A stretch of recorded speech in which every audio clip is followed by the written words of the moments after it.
Bonjour, vous êtes bien sur Radio Al-Jabre. Je suis Cyrine Belhadva. Je suis Leila Amin. Et je suis Agazara Khadija. Et nous sommes en CM2A. Aujourd'hui, nous allons vous parler de la Corée du Sud, plus précisément de certains aspects originaux du pays. En quelques décennies, la société sud-coréenne a connu un développement économique remarquable. Le pays est passé d'une société agricole arriérée à une société industrialisée et informatique de premier plan. En Corée du Sud, il y a certaines règles de base qu'il faut connaître.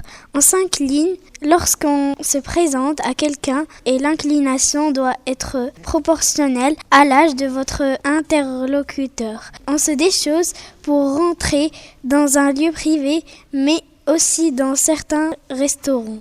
Dans un restaurant, lorsque vous vous installez, on vous apporte la carte, mais le serveur ne viendra que si vous appuyez sur une sonnette de table. En effet, dans tous les restaurants, il y a une sonnette sur la table, sur le mur, à côté ou même parfois sur la boîte à serviettes.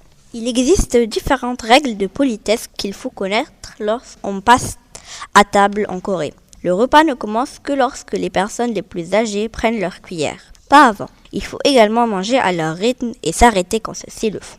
Manger lentement, ou du moins plus lentement que les personnes plus âgées de la table. Finir avant elles serait une offense.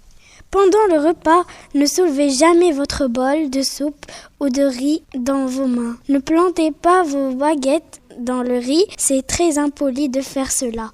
Concernant les boissons, les jeunes doivent servir leurs aînés. C'est une règle de courtoisie principale. Il est d'usage de tenir son verre à deux mains ainsi que la bouteille lorsque l'on sert un aîné. Il faut savoir qu'il est très impoli de se moucher bruyamment en public. Pour cela, il faut s'isoler ou aller aux toilettes. Il est courant de laisser sa place à une femme enceinte dans le métro. Mais en Corée du Sud, un dispositif a été mis en place dans le métro coréen. Chaque femme enceinte reçoit un badge qu'elle garde sur elle. En rentrant dans le métro, des voyants situés à côté des places réservées vont alors s'allumer quand une femme enceinte rentre dans la rame.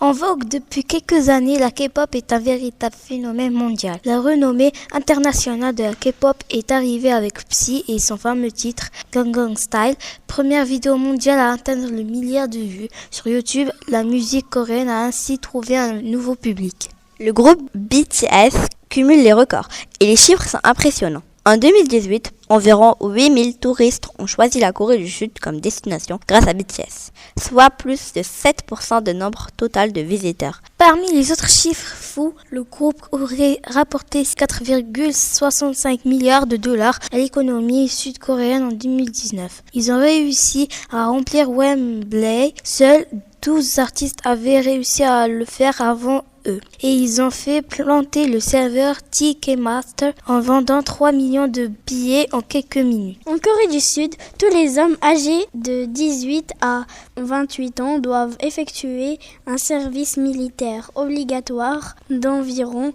2 ans. Il est l'un des 4 devoirs constitutionnels avec des impôts, le travail à l'éducation pour les citoyens coréens. Les Coréens ont des fêtes traditionnelles, mais également certaines fêtes plus originales. Parmi elles, la fête de la boue. Chaque année, en été, le festival attire de nombreux touristes sur une durée de 8 jours. Voilà, c'est tout pour aujourd'hui. Merci et à la prochaine.